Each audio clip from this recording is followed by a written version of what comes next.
Hello, everyone, and welcome back to the Off the Charts Football Podcast. I'm your host, Spratt from Sports Info Solutions. I'm joined, as always, by Aaron Schatz of Football Outsiders. In today's episode, we're going to cover the AFC and do a preview similar to what we did for the NFC a couple of weeks ago. Aaron, I don't want to alarm you, but when we talked 2 weeks ago about the NFC, two of our major topics were about the Cowboys and Vikings and what we thought about Tony Romo and Teddy Bridgewater this season. Is there any chance that the podcast is cursed? Yes, there's nothing stat analysts believe in more than cursed superstitions. Well, I thought I should bring it up just because the first topic today is your New England Patriots, and I didn't want to make you feel like I was trying to throw aspersions on your team with my mind.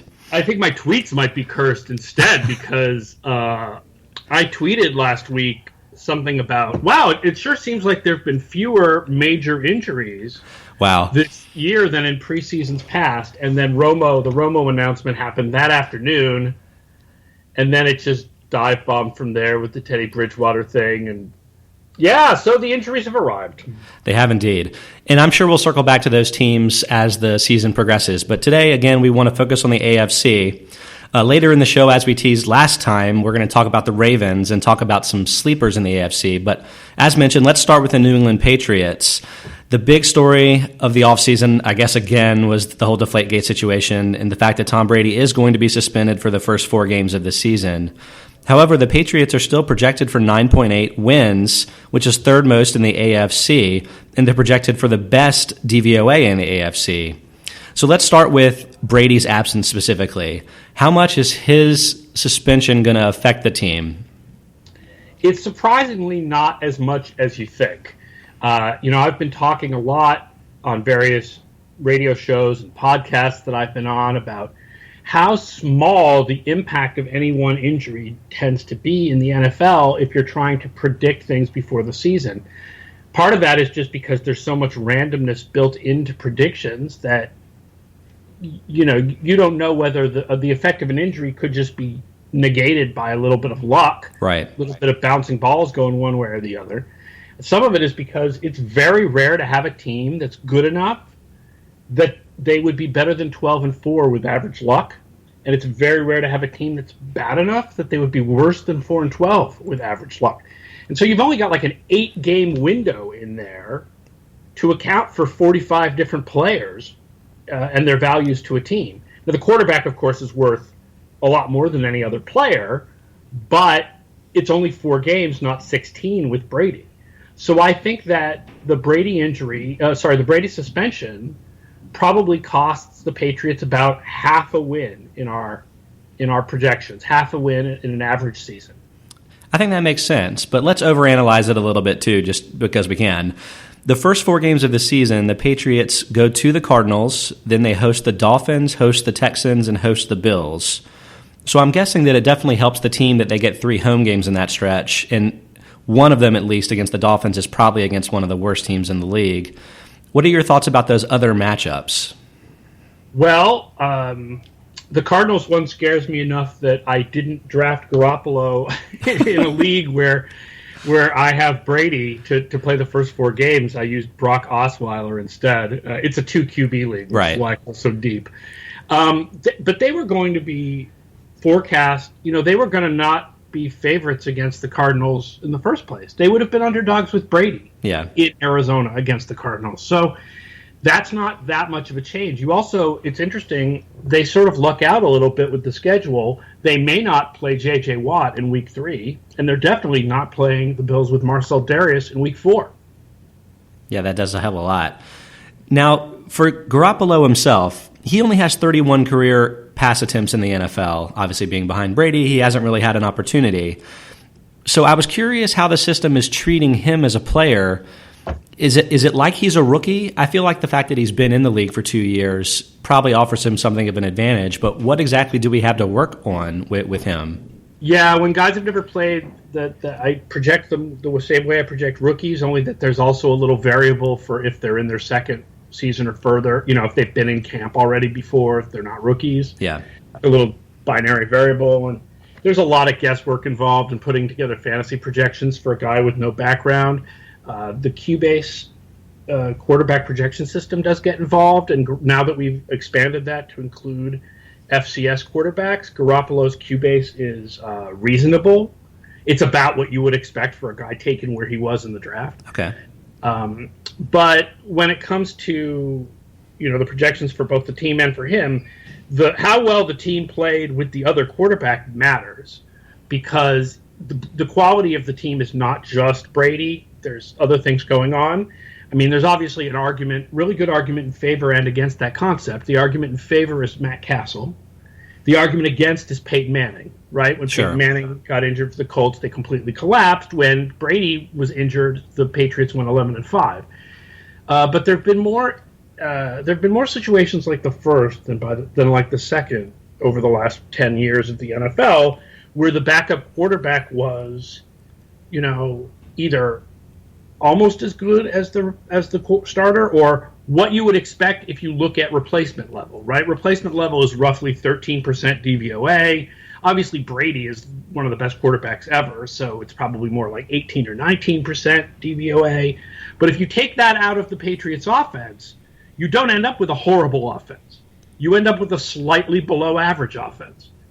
And so that gives you, for the first 4 weeks of the season, a team that will probably have a slightly below average offense, a slightly above average defense, and good special teams. That's an above average team playing 3 home games. Yeah, exactly. I mean, the Patriots just seem to have a much better supporting cast than that Colts example that you used. So, far better. If any team is going to be able to sustain that for 4 games without their star player, it seems like it would be them. But let's shift over and talk about the Patriots once Brady does return, because I'm curious whether you think this Patriots team, with all of their players, will be a vintage Patriots team, like one of the best teams, maybe the best team in the league. I'll start with the fact that I think there were some concerns on the offensive line last year. You mentioned in the Football Outsiders Almanac, which everybody should buy if they haven't already, that Brady saw pressure on more than 25% of his dropbacks last season, which was a very high number. Do they have any chance to improve that situation this season? Oh, absolutely. Even with the likelihood that Sebastian Vollmer is out for the whole season, we have this stat offensive line continuity score, and the Patriots last year had the lowest offensive line continuity score of the millennium. Wow. Because they never went more than 2 games in a row with the same 5 starting linemen. It can't possibly be that bad again. So with more consistency and more continuity, the offensive line is likely to be better. Not a ton better, but a little better. There's good reviews of this rookie left guard, Joe Thuney. Jonathan Cooper is now supposed to be playing right guard if he's healthy, and there's obviously still some potential there, even though he never realized it in Arizona. Nate Solder is back at left tackle. So the offensive line should be better, and Brady should be under a little less pressure than he was last year. Meanwhile, what are your thoughts on the Dion Lewis injury? Is he substantially better than James White? Does it really matter who's in the Patriots' backfield? I think Lewis is a little bit better, but it's hard to tell because Lewis has such small sample size that he's played because of all of the injuries. White's pretty bad as a runner. He's much better as a receiver, whereas Lewis is pretty good doing both. Okay. But it doesn't matter that much who's in their backfield. It matters a little bit, but the Patriots running backs are always going to have room to run because Brady moves the defense back and dictates how the defense plays. And because of the way the Patriots are so multiple that they'll bring in the 2 tight ends, and if you put in your base package, they're going to kill you with the pass. And if you put in your nickel or your dime, they're just going to have Gronk and Martellus Bennett motion in, and then they're going to run it down your throat. And they also have James Devlin back this year, who's a pretty good fullback. Not like they use fullback a ton, but he's pretty good at blocking and at receiving. So with the fullback and the 2 tight ends, plus the 3rd tight end, which will probably be A.J. Darby over Clay Harbor, they have the chance to run a lot of those packages that are very, can just do whatever they want based on what the defense shows. The other thing you remember about the Patriots is that their defense is back to being pretty good. Right. Right? This is not a bad defense. This is not the terrible defense that they had 5-6 years ago. They're projected as like the 6th or 7th best defensive projection, and there's a lot of talented guys on that defense. Hightower, Collins. Obviously, they lost Chandler Jones, and Ninkovich will be injured for a couple of games, but they should still have pass rush with Jabal Sheard. I'm interested to see whether Belichick can get anything out of Barkevious Mingo. I'm probably more optimistic about that than I am that he'll get something out of Shea McClellan. Yeah, I think Malcolm Brown could definitely be a big player for them on the line as well. Definitely, the defensive tackle in his second year was definitely coming on at the end of his first year. Experience, things should get better. So I think I agree with you, and I think I agree with the projections. The Patriots are going to be pretty darn good this year, if not even better when Brady gets back. But what's interesting, I think, is that the number one competition for them in the division is the Bills, at least by your projected win totals. They're projected for 8.2 wins, but they're in that first 4-game set, so they'll get Garoppolo as one of those games. If they could somehow beat the Patriots in New England in that first 4 set, that could potentially give them a little bit of an advantage. Let's spend a little bit of time talking about the Bills, though, because I bet that 80% of the people listening to this have the wrong idea of what the Bills are. I know that I was a little bit surprised to see their final season DVOA numbers. Last year, they were 9th in offense and 24th in defense. I mean, I think with Rex Ryan teams in general, but with some of the personnel they have on their defense, definitely would have expected them to be a defensive skewed team. What are your thoughts on why that happened, and will it change this year? I don't have an explanation. There's not a good explanation. It is crazy, makes no sense. The offensive improvement, Tyrod Taylor was better than we expected. Greg Roman was a really good schemer for that offense. He had a scheme that worked for Taylor, that worked for the guys they have, LaShawn McCoy. Sammy Watkins is obviously hugely talented. The defense, who knows how a team that's near the top of the league for a couple of years then goes to the bottom of the league or near the bottom of the league after hiring one of the top defensive coaches in the league. That's not regression to the mean. That's regression way past the mean all the way to the other side. And the thing is that what really fell apart was the pass rush. They finished 31st in sacks, 31st in adjusted sack rate, 29th in pressure rate. So they had been first in adjusted sack rate and 7th in pressure rate the year before. And I do not know what happened. But can they fix it? Well, Mario Williams didn't seem to fit what Ryan was doing, and he's gone now. But the guy they wanted to replace it with, Shaq Lawson, is injured for half the season. And Reggie Ragland is now out for the year. So part of the problem, and Darius is suspended for the 4 games. So one thing about it is that the Bills projected as the top competition for the Patriots is before we knew about the Ragland injury or the Darius suspension. So I think that with those couple of things, probably they fall back a little bit. And then when you add on that the Jets signed Fitzpatrick, who's a little bit better than Geno Smith, although do expect Fitzpatrick to regress a bit this year, probably the Jets and Bills are kind of even in who is the challenger to the Patriots, with the Bills getting the edge solely because they get to play Garoppolo once, while the Jets have to play Brady twice. So I think the final moral of the story is the Pats are probably going to win this division again, and it's the usual story in the AFC. It's boring. Yeah, I know it's so many years in a row bores people, but it is the way it is. That's okay. It'll still be fun, especially watching Garoppolo play for the first couple of games. And it'll be fun when they play the other top teams. I mean, they may win the division easily, but game against Pittsburgh is still important. Game against Denver is still important. They'll get to the playoffs. Will they have home field advantage? Will they have to go to Pittsburgh? Will they have to go to Kansas City? There'll still be interesting things with the Patriots season. Definitely. Okay, but let's shift over to the AFC North. I want to talk about the Ravens specifically. Last year was pretty much a disaster season for them, finishing 5-11. And so it might seem like a huge jump that in the Almanac they're projected for 9.1 wins this season, which is the 4th most in the AFC. It's only 2nd in the actual division because of the Steelers, but we'll come back to that in a minute. Let's talk about what went wrong for the Ravens last season. Injuries. There's a lot. You mentioned injuries. You're right. I think that's got to be the number one. Joe Flacco missed 6 games. Justin Forsett missed 6 games. Steve Smith missed 9 games. Their first-round rookie pick, Brashad Perryman, the receiver, missed pretty much, I think he missed the entire season with an ACL injury. Yep. Terrell Suggs played in the first game, but injured his Achilles during the game and basically missed the entire season. That's a lot of guys to lose. I mean, you lose your quarterback, you lose your, I think, best defensive player, all of your skill position stars. That's rough. I mean, has that really ever happened before? Is that the sort of thing that could mean that last year they could have been a 9-win team if things hadn't happened like that?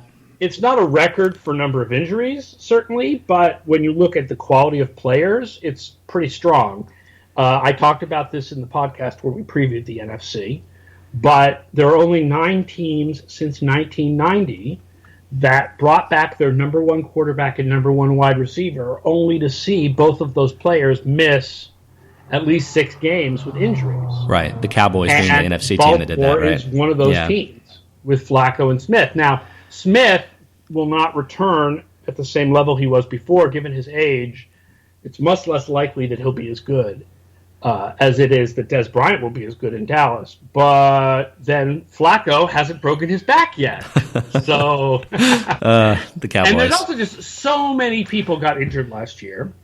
But then the other bounce back thing for them is defensive turnovers. Again, just like Dallas. Baltimore was 31st in the league last year in takeaways per drive on defense, and that is very random, and it's going to regress towards the mean. This is a team that was 7th and 8th in defensive DVOA in 2013 and 2014. We are not that far removed from the era when Baltimore had a good defense. Not a great defense, but a good defense. So if their offense can get back to average or slightly below average, they have a good defense. And then here's the other thing about Baltimore. Baltimore and New England are much better and much more consistent on special teams than any other team in the league. Yeah, I mean, I think that makes sense. But you say it hasn't been long since the defense was good. That's definitely true. But have they actually lost the personnel that let them be a good defense? I mean, I don't know if this is all because of the Flacco money that he's been getting paid, but in recent seasons, they've basically let all of their big talent at free agent walk. And that's included guys like Pernell McPhee, Torrey Smith, Michael Orr, Paul Kruger, Donnell Ellerbe, this offseason Kelechi Osemele.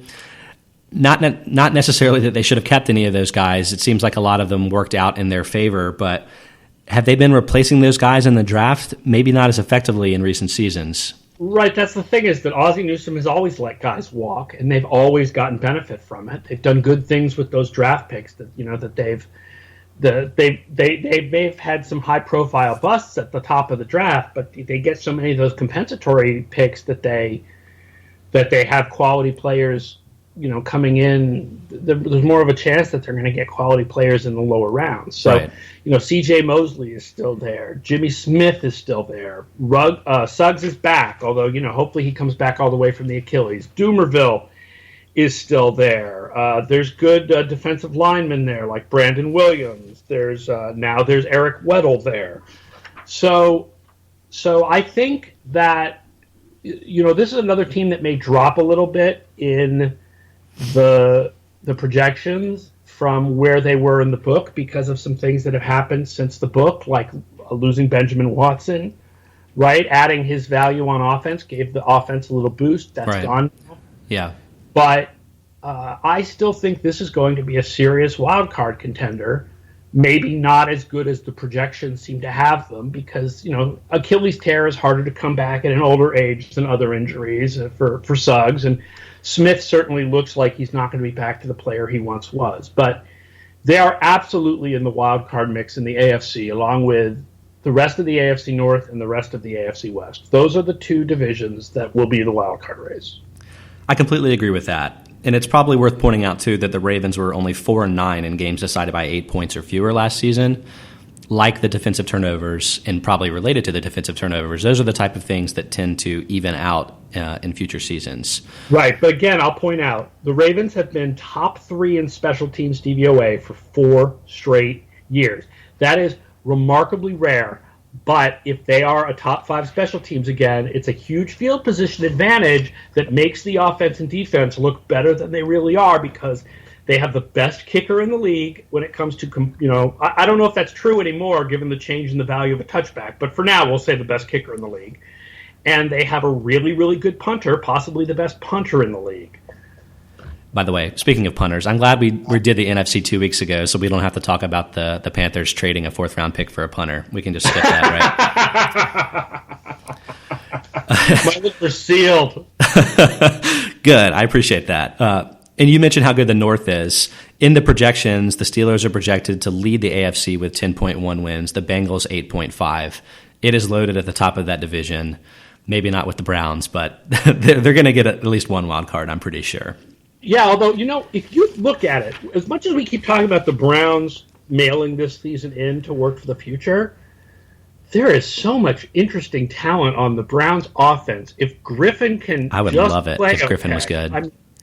If Gordon can come back, and if Terrell Pryor is for real, and the physical, his physical characteristics certainly translate into stud wide receiver. He just doesn't have the experience playing the position. Well, Corey Coleman, too.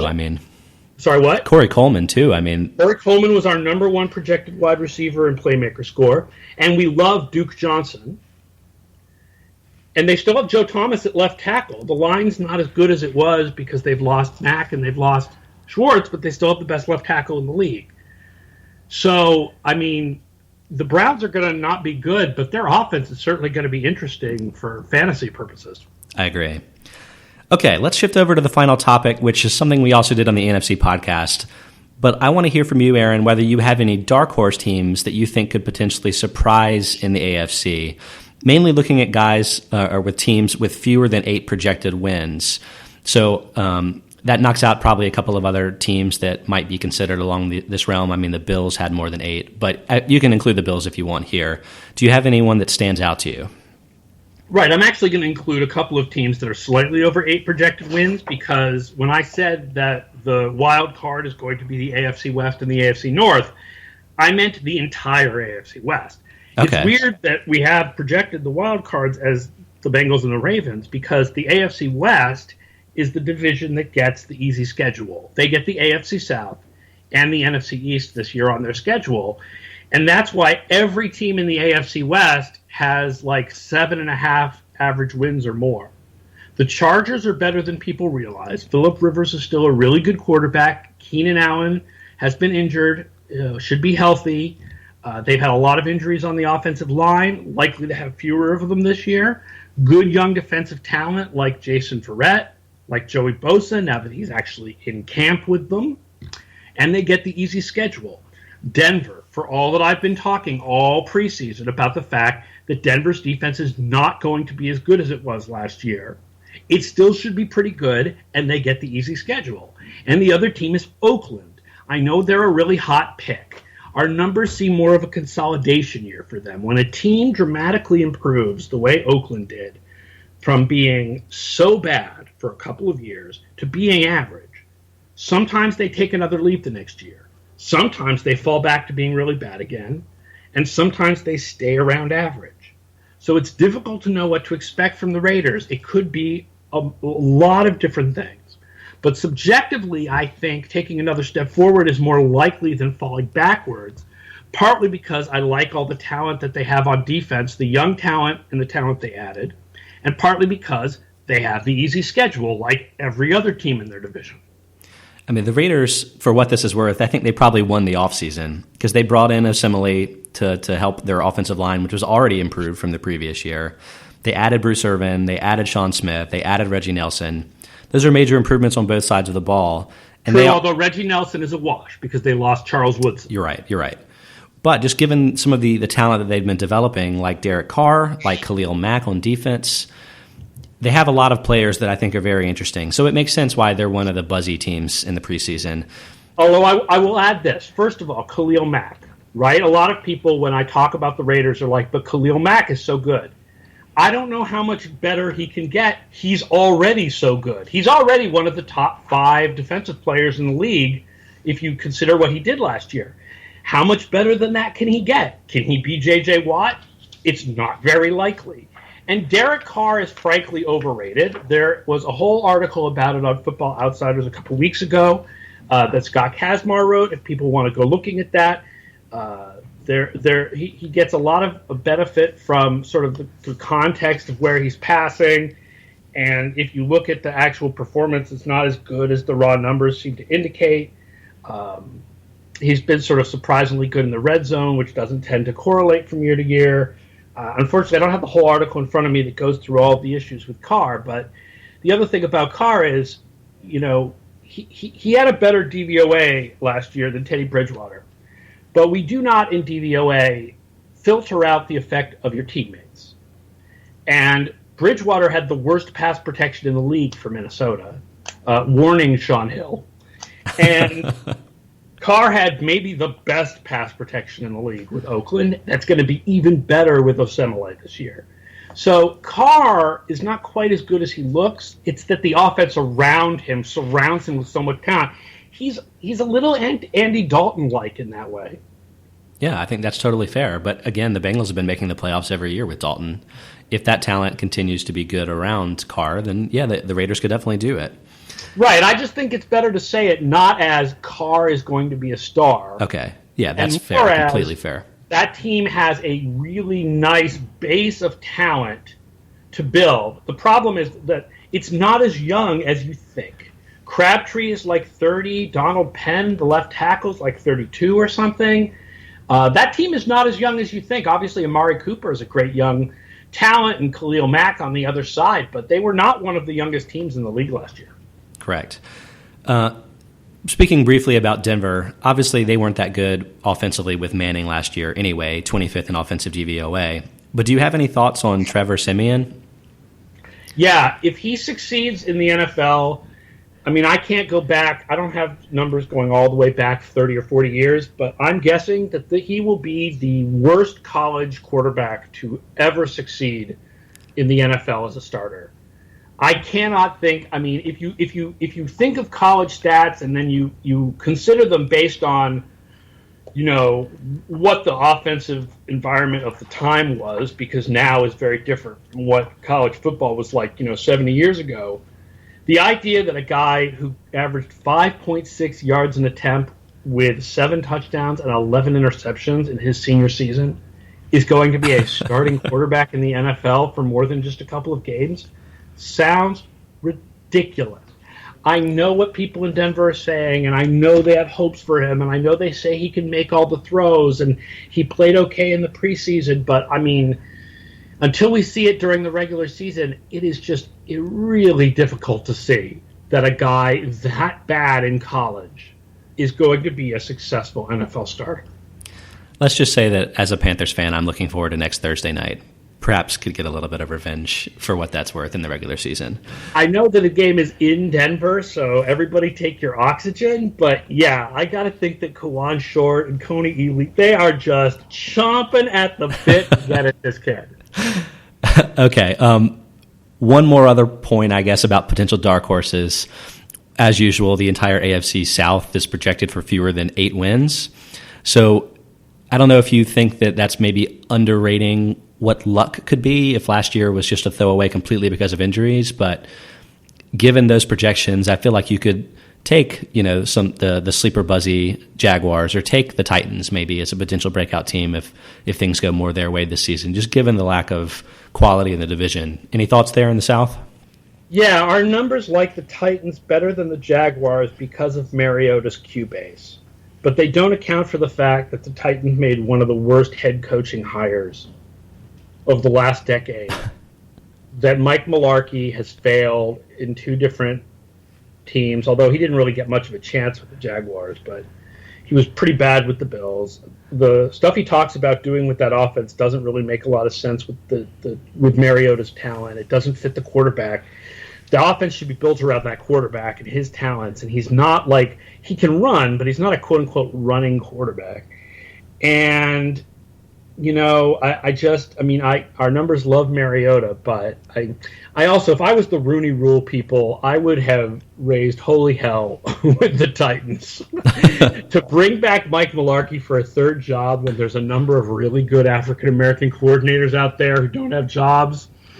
Wow, looks ridiculous. The Jaguars, our numbers kind of see the offense falling back a little bit. A lot of their great fantasy stats last year were caused by a combination of coming back in games where the defense had given up a ton of points and the fact that they didn't trust TJ Yeldon at the goal line, so they threw the ball a ton in the red zone.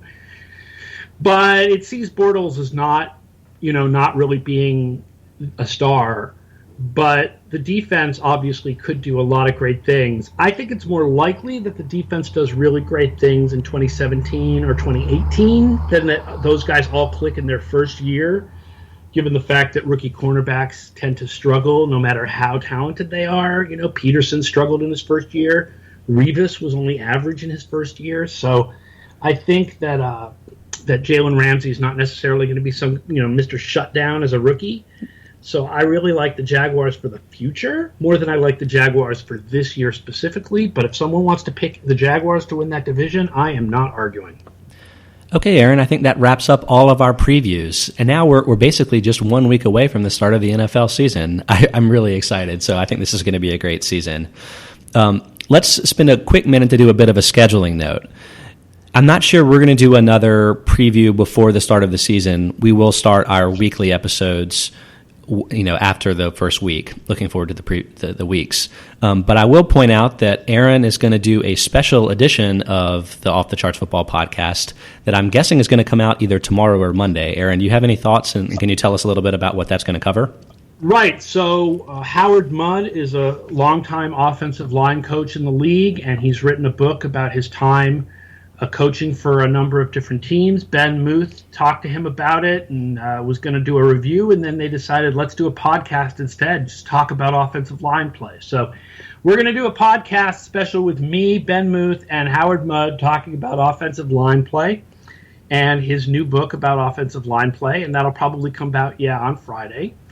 And then people should absolutely stay tuned to Football Outsiders next week. Not only will we have all our preview stuff before the season, but hoping this all works out, knock on wood, there will be some announcements of some very big new data sets and premium products that we're going to have offering really cool new stuff from Football Outsiders next week. People should absolutely stay tuned for that. And then the Off the Charts podcast starts with weekly appearances on Thursday, September 15th, reviewing Week 1 and previewing Week 2. It's the most exciting time of the year. It's particularly exciting for what's coming up on Football Outsiders and what's coming up with both of our businesses. So it's definitely material that people have been requesting from us exactly. for a long time. Right. And I just don't want to jinx the programmers by announcing it for good until it's ready. Well, fingers crossed, Aaron. I'll be looking forward to listening to the podcast you guys are doing about offensive line play. That's super nerdy and very excellent. And then otherwise, enjoy the start of the season, and then I look forward to talking to you every week from then on out. Sounds good, man. All right. Bye, Aaron. Talk to you soon.